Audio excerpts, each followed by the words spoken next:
عثمان شدید غصے میں اپنے خیمے میں داخل ہوتا ہے۔ اس کی نظریں لاش پر پڑتی ہے اور اس کی آنکھوں میں غم اور غصہ واضح ہوتا ہے۔ وہ اس لاش کو پہچاننے کی کوشش کرتا ہے، مگر اس کے دل میں ایک سوال ابھرتا ہے، کیا یہ واقعی بالا خاتون کی لاش ہے؟ عثمان کی آنکھوں میں تیزی سے بدلتا ہوا غصہ دکھائی دیتا ہے، جیسے وہ کسی بدلے کے لیے تیار ہو۔ وہ اپنے ساتھیوں کو بتاتا ہے کہ یہ لاش دفن نہیں کی جائے گی۔ ہم اس لاش کو دفن نہیں کریں گے، جب تک میں بالا خاتون کا انتقام نہیں لوں گا یہ لاش دفن نہیں ہو سکتی۔ عثمان کی باتوں کے بعد اورحان اور باقی جنگجو یہ سمجھتے ہیں کہ اب وقت آ گیا ہے کہ عثمان اپنے دشمنوں کے خلاف بھرپور حملہ کرے۔ وہ اپنے آپ کو تیار کرتے ہیں اور عثمان کے حکم کا انتظار کرتے ہیں، مگر اسی دوران ایک نیا موڑ آتا ہے۔ ہم منگولوں اور بیگم خاتون کو اس دھوکے کا جواب دیں گے، مجھے ان سب کا حساب لینا ہے۔ اسی دوران اولوگان کی طرف سے ایک نیا پیچیدہ کھیل بھی شروع ہو جاتا ہے۔ وہ جنگلوں میں چھپ کر عثمان اور اس کے ساتھیوں کی تلاش میں ہے تاکہ عثمان کو ختم کیا جا سکے۔ اولوگان بھی اپنی کامیابی کے لیے ہر ممکنہ کوشش کر رہا ہے اور اس کا مقصد عثمان کو نقصان پہنچانا ہے، لیکن پھر حقیقت سامنے آ جاتی ہے جو عثمان کو ایک بڑا دھچکا دیتی ہے۔ قسط میں یہ واضح ہو چکا ہے کہ وہ لاش جو عثمان نے دیکھی تھی وہ بالا خاتون کی نہیں تھی۔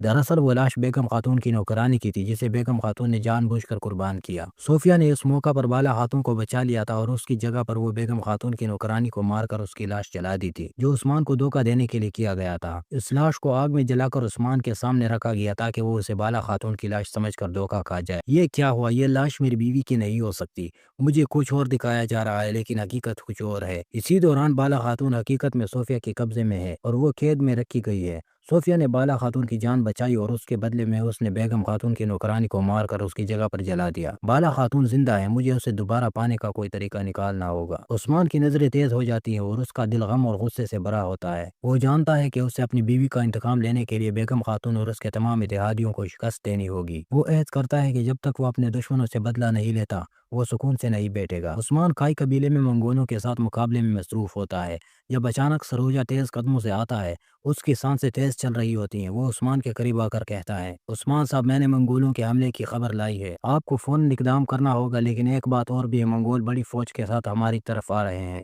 عثمان فوراً سروجہ کی باتوں پر دھیان دیتا ہے اور اس سے کہتا ہے، سروجہ، تم نے بہت بڑی قربانی دی ہے، میں تمہیں کبھی نہیں بھولوں گا۔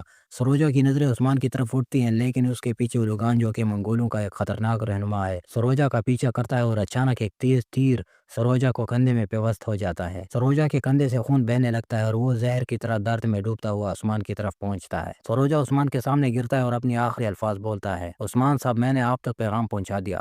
عثمان جو کہ سروجہ کی حالت دیکھ کر غم میں ڈوبا ہوا ہوتا ہے، سروجہ کی طرف بڑھتا ہے، لیکن اسی دوران سروجہ کے جسم پر ایک اور تیر لگتا ہے اور وہ آہستہ آہستہ زمین پر گرنے لگتا ہے۔ عثمان بے اختیار ہو کر اس کے قریب آتا ہے، سروجہ، نہیں نہیں، تم نہیں جا سکتے۔ سروجہ کی حالت زیادہ نازک ہو جاتی ہے اور وہ عثمان سے اپنی آخری باتیں کرتا ہے، عثمان صاحب، میری جان قربان ہے، لیکن تمہیں یاد رکھنا، تمہارے دشمن تمہارے قریب ہیں، ان سے لڑو اور انتقام لو۔ عثمان کی آنکھوں میں غم اور غصہ کی جھلک صاف دکھائی دیتی ہے۔ وہ سروجہ کی لاش کے سامنے کھڑا ہوتا ہے، تمہارا انتقام ضرور لوں گا بھائی، تمہاری قربانی رائے گاہ نہیں جائے گی۔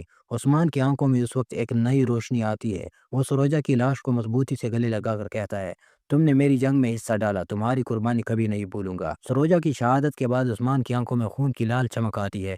وہ پوری قوت کے ساتھ اپنے دشمنوں کا پیچھا کرنے کا عہد کرتا ہے۔ جیسے ہی وہ واپس اپنی فوج میں آتا ہے، اس کے ذہن میں ایک اور سوال ابھرتا ہے، کیا بالا خاتون زندہ ہے؟ کیونکہ اس نے حال ہی میں ایک ایسی حقیقت کا پتہ چلا لیا جو اس کے لیے ایک بڑا دھچکا تھی۔ عثمان کا شک یقین میں بدلنے لگتا ہے کہ شاید بالا خاتون ابھی تک زندہ ہے اور اس کی موت کی حقیقت کچھ اور ہی ہے۔ ناظرین کرام، یہاں پر قسط اختتام کو پہنچتا ہے۔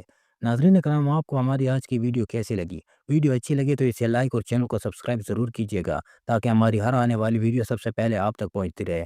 آپ سے ملاقات ہوگی اگلی ویڈیو میں، تب تک کے لیے ہمیں دیجیے گا اجازت اور دعاؤں میں یاد رکھیے گا۔ اللہ نگہبان۔